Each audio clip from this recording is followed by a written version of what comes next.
Hello friends, आज हम लोग पार्ट 2 पढ़ने वाले हैं प्रॉफिट एंड लॉस का। तो चलिए शुरू करते हैं। देखिए फ्रेंड्स, ये इस टाइप से क्वेश्चंस बहुत सारे इसमें पूछे जाते हैं। तो इसमें कैसे इसको सॉल्व करेंगे हम लोग वो आज समझेंगे। इसमें जैसे कि ये क्वेश्चन क्या कह रहा है कि क्रय मूल्य और विक्रय मूल्य का अनुपात कितना दिया हुआ है, 20/23। ठीक है। तो चलिए इसको कैसे लिखते हैं पहले तो वो समझ लेते हैं। मैंने आपको बताया था क्रय मूल्य को हमेशा मैं क्या लिखूंगा, सीपी, और विक्रय मूल्य को क्या लिखूंगा, एसपी। ठीक है। तो अगर पूछा है कि इनका अनुपात कितना दिया हुआ है, 20/23। ठीक है। तो अब इसमें पूछ क्या रहा है, प्रतिशत लाभ बताइए। ठीक है। तो प्रतिशत लाभ के लिए मुझे लाभ पता होना चाहिए, और उसके बाद फिर कॉस्ट प्राइस पता हो तो मैं उसको अपॉन में करके मल्टीप्लाई 100 करके निकाल सकता हूँ। ठीक है। तो अब क्योंकि देखिए यहाँ पर मेरा कॉस्ट प्राइस मेरे अकॉर्डिंग कितना है, 20, और मुझे लाभ कितने का हो रहा है, 3 का। ठीक है। 20 की चीज है कॉस्ट प्राइस, और सेलिंग प्राइस कितना है, 23 है। तो कितने का प्रॉफिट हो रहा है, 3 का। ठीक है। तो 3 का जो प्रॉफिट हो रहा है मुझे, वो कॉस्ट प्राइस कितने, 20 के ऊपर हो रहा है। ठीक है। तो परसेंट जो मुझे गेन होगा या प्रतिशत लाभ जो होगा वो कितना होगा, 3/20 और गुणे 100। ठीक है। तो इस तरह से इन क्वेश्चंस को हम लोग जल्दी से सॉल्व कर लेते हैं। तो 20 पंचे 100 और 5 तियां 15, यानी कि कितना परसेंट, 15% का लाभ हो रहा होगा। ठीक है। इसी सेम क्वेश्चन को थोड़ा सा और घुमा के कैसे पूछता है, वो बोलता है कि 15 वस्तुओं का क्रय मूल्य 12 वस्तुओं के विक्रय मूल्य के बराबर है। देखिए क्या बोल रहा है कि 15 वस्तुओं का क्रय मूल्य, क्रय मूल्य को मैंने क्या लिखना है, सीपी। तो 15 वस्तुओं का सीपी जो है वो किसके बराबर है, 12 वस्तुओं के विक्रय मूल्य यानी कि एसपी के बराबर है। तो देखिए सेम क्वेश्चन फिर से बन गया, सीपी अपॉन एसपी मेरा कितना आ जाएगा, 12/15। ठीक है।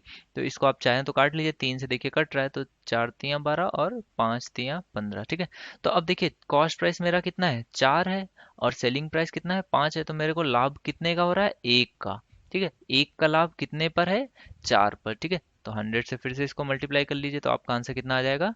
इस केस में उसने पूछा था प्रतिशत लाभ या प्रतिशत हानि बताइए, तो मुझे क्या होगा, पहली चीज तो लाभ हो रहा है, और दूसरे कितने का लाभ हो रहा है, 25% का लाभ हो रहा है। ठीक है। नेक्स्ट क्वेश्चन इसी टाइप का देखते हैं। अब देखिए यहाँ पर क्या कह रहा है कि 40 वस्तुओं का विक्रय मूल्य यानी कि सेलिंग जो प्राइस है, 40 × एसपी सेलिंग प्राइस, वो किसके बराबर है, 36 वस्तुओं के क्रय मूल्य के, 36 × सीपी। ठीक है। तो अब प्रतिशत लाभ बताना है, तो सेम चीज है, आप फिर से एसपी अपॉन सीपी ये रेशियो निकाल लीजिए। तो एसपी अपॉन सीपी कितना आ जाएगा, 36/40। अब देखिए यहाँ पे किससे, 9 से कट रहा है दोनों, 9 × 36, 9 × 36, और सॉरी ये तो 4 से कट जाएगा दोनों। तो 4 9 36 और 4 दाहम 40। ठीक है। तो 9/10 आ गया। अब देखिए आपका कॉस्ट प्राइस कितना है, 10 है, और सेलिंग प्राइस कितना है, 9 है। तो क्या हो रहा है, एक की मुझे हानि हो रही है। देखिए 10 से कितने पे जा रहा हूं मैं, 9 पे। ठीक है। तो मुझे कितने की हानि हो रही है, एक की। तो एक की हानि जो हो रही है वो किस पे हो रही है, 10 के कॉस्ट प्राइस पे। तो मैं इसको क्या लिखूंगा, 1/10। और ये कहाँ पे, यहाँ पे क्या हो रहा है, ये प्रतिशत हानि हो जाएगी मेरी। देखिए कॉस्ट प्राइस कितना है मेरा, 10, और सेलिंग प्राइस कितना है, 9। तो एक की मुझे जो हानि हुई है वो 10 पे, 1/10 यानी कि 10% का मुझे जो है लॉस उठाना पड़ेगा। ठीक है। नेक्स्ट क्वेश्चन देखते हैं। अब देखिए ये क्या क्वेश्चन कह रहा है कि एक व्यक्ति 36 संतरे बेचकर 4 संतरों के विक्रय मूल्य के बराबर हानि उठाता है। अब देखिए इस टाइप के क्वेश्चंस को कैसे करते हैं। तो देखिए पहले आप जब कोई भी चीज को बेचते हैं या फिर खरीदते हैं, तो उसमें या तो लाभ होता है या फिर हानि होती है, या फिर इक्वली प्राइस पे आप बेच सकते हैं। तो देखिए लाभ होने के लिए जो सेलिंग प्राइस हो वो ज्यादा होना चाहिए कॉस्ट प्राइस से, और हानि होने के लिए जो कॉस्ट प्राइस हो वो ज्यादा होना चाहिए सेलिंग प्राइस से। ठीक है। अब अगर मैं बोलूं कि आपको लाभ हो रहा है, तो यानी कि सेलिंग प्राइस आपका ज्यादा है, तो मैं पूछूं कितना लाभ हो रहा है, तो आप क्या बोलोगे, selling price minus cost price, कि इतना मैंने घटा दिया तो मुझे क्या पता चल जाएगा कि इतना लाभ हो रहा है। ठीक है। अब लेकिन सवाल में ये कहे, देखिए ये जो चीज है ये तो किसी एक वस्तु को आपने बेचने पर जो लाभ हुआ वो निकाला है। ठीक है। लेकिन सवाल क्या कर रहा है, 36 संतरे बेचने पर। तो मैं क्या कहूंगा कि एक संतरा अगर मैं बेचता तो एक संतरे का selling price minus cost price करता तो मुझे लाभ मिलता। लेकिन 36 संतरे बेचना है तो मैं 36 का मल्टीप्लाई कर दूंगा selling price minus cost price. ठीक है। तो मुझे जो भी लाभ हो रहा होगा वो मिल जाएगा। लेकिन यहाँ पर क्या बोल रहा है, हानि उठानी पड़ती है, लाभ तो मिल नहीं रहा है। तो हानि के लिए मैंने बताया कि कॉस्ट प्राइस ज्यादा होना चाहिए, तो मैं क्या यहाँ पे लिख दूंगा कि 36 multiplied with cost price minus selling price, ठीक है। और इसकी वैल्यू मैं कितनी लिख दूंगा, सवाल में खुद ही दे रहा है कि 4 संतरों के विक्रय मूल्य के बराबर। तो 4 संतरों का विक्रय मूल्य कितना होगा, 4 सेलिंग प्राइस। विक्रय मूल्य क्या होता है, सेलिंग प्राइस, ठीक है। तो सेलिंग प्राइस 4 ऑरेंजेस के बराबर है, तो मैंने इस इक्वेशन को ऐसे ऐसे लिख लिया, ठीक है। तो अब देखिए इजीली सॉल्व हो जाएगा। तो 36 SP 36 CP minus 36 SP is equal to 4 SP, ठीक है। तो ये क्या हो जाएगा, 36 CP बराबर 40 SP, ठीक है। 36 और 4 40, तो 40 SP आ गया। अब देखिए ये प्रीवियस क्वेश्चन जैसा बन गया है, मुझे CP अपॉन SP का रेशियो अब मिल गया। ये कितना हो गया, 40/36। ये किससे कट जाएगा, 4 से फिर से कट जाएगा, तो 4 दाम 40 और 4 9 36, ठीक है। तो अब देखिए CP मेरा कितना है, 10 है, और बेच में कितने में रहा हूँ, 9 में। तो मुझे एक की हानि हो रही है कितने में से, 10 में से, ठीक है। तो 1/10 यानी कि मुझे कितने प्रतिशत हानि होगी, 10% की हानि हो जाएगी, ठीक है। तो इस तरह से हम लोग इन क्वेश्चंस को सॉल्व कर लेते हैं। नेक्स्ट क्वेश्चन देखते हैं। अब देखिए यहाँ पे भी क्या कह रहा है कि 250 संतरे बेचने पर 50 संतरों के विक्रय मूल्य के बराबर लाभ होता है, ठीक है। तो प्रतिशत लाभ बताइए। तो अभी मैंने आपको बताया था कि अब जब लाभ हो रहा है तो अब क्या होगा, सेलिंग प्राइस ज्यादा होगा कॉस्ट प्राइस से, ठीक है। तो मैंने ये 250 संतरे बेचे और इससे मुझे कितना लाभ हो रहा है, 50 संतरों के विक्रय मूल्य के बराबर, ठीक है।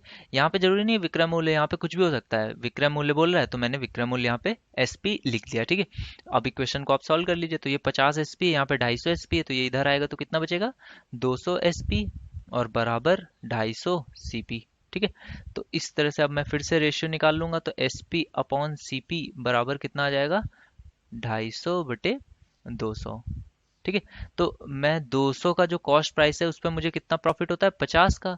तो मुझे प्रॉफिट, परसेंट प्रॉफिट कितना हो जाएगा, 50/200 और गुणे 100, ठीक है। तो ये 0 से 0 और ये 2 से 50 कटेगा तो कितना आ जाएगा, 25% मेरा प्रॉफिट आ गया, ठीक है। तो नेक्स्ट क्वेश्चन देखते हैं फ्रेंड्स। अब देखिए यहाँ पे एक क्वेश्चन क्या कह रहा है कि एक दुकानदार अपनी वस्तु को 5% लाभ पर बेचता है। यदि वह 136 रुपए कम ले तो 12% की हानि होने लगती है। तो क्रय मूल्य बताइए। तो मैंने आपको बताया था कि हमेशा जब भी क्रय मूल्य पूछे तो आप क्या कीजिए, पहले तो क्रय मूल्य को 100% मान लीजिए कि मैंने जो चीज खरीदी थी वो मैंने 100 रुपए की खरीदी, ठीक है। अब अगर मुझे इस पे 5% लाभ चाहिए तो मैं इसे कितने में बेचूंगा, 105 में।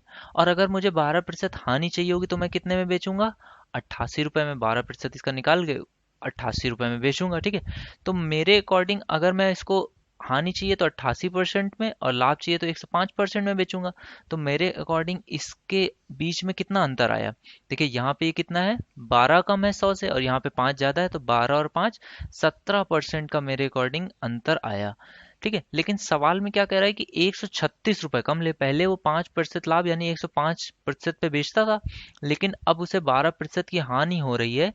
कब, जब वो 136 रुपए कम लेता है, यानी कि इससे और इसके बीच में अंतर कितना है, 136 रुपए का। तो 17% बराबर 136, ठीक है। तो 17 × 8 = 136 होता है। तो 1% की वैल्यू कितनी आ गई, 8।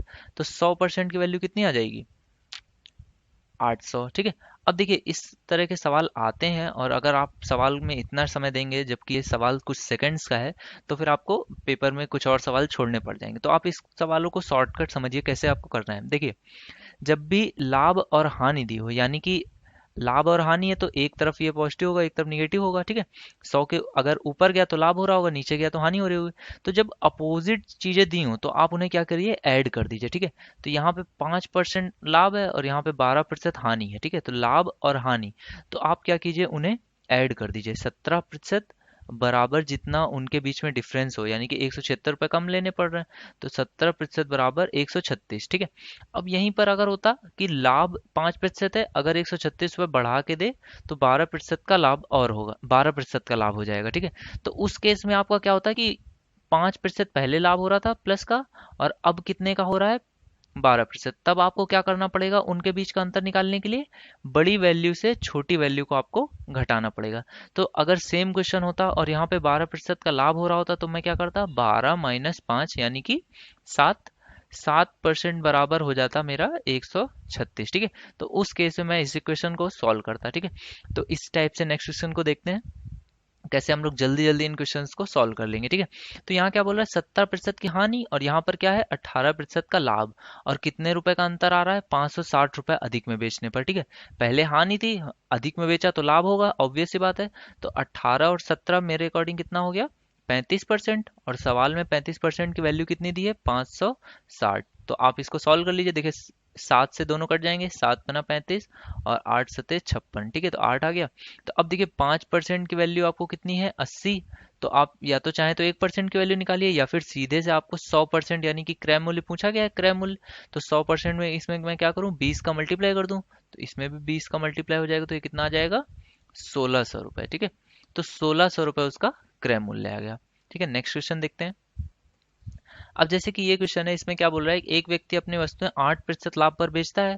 200 रुपये अधिक कर दे, 270 रुपये, तो कितना हो जाएगा, 13% का लाभ। तो देखिए अंतर कितने का है, 8 और 13 में कितना, 5%। तो 5% का जो अंतर है वो उसकी वैल्यू कितनी है, 270 रुपये। ठीक है, तो 5% मैंने, देखिए यहाँ पे क्योंकि दोनों लाभ थे इसलिए उनको आपस में क्या किया, घटा दिया। ठीक है, अगर यहाँ हानि होती तो मैं फिर से क्या करता, दोनों को जोड़ देता। ठीक है, तो 5% की वैल्यू है। अब फिर से मुझे कितने की चाहिए, 100% की। तो मैं क्या करूं, 20 का मल्टीप्लाई, तो ये कितना हो जाएगा, 27×2 = 54। और ये हम पे जीरो एक और मल्टीप्लाई हो जाएगा, तो ये 5400। ठीक है, तो इस तरह से मैं इन क्वेश्चंस को जल्दी जल्दी सॉल्व कर लूंगा। ठीक है फ्रेंड्स।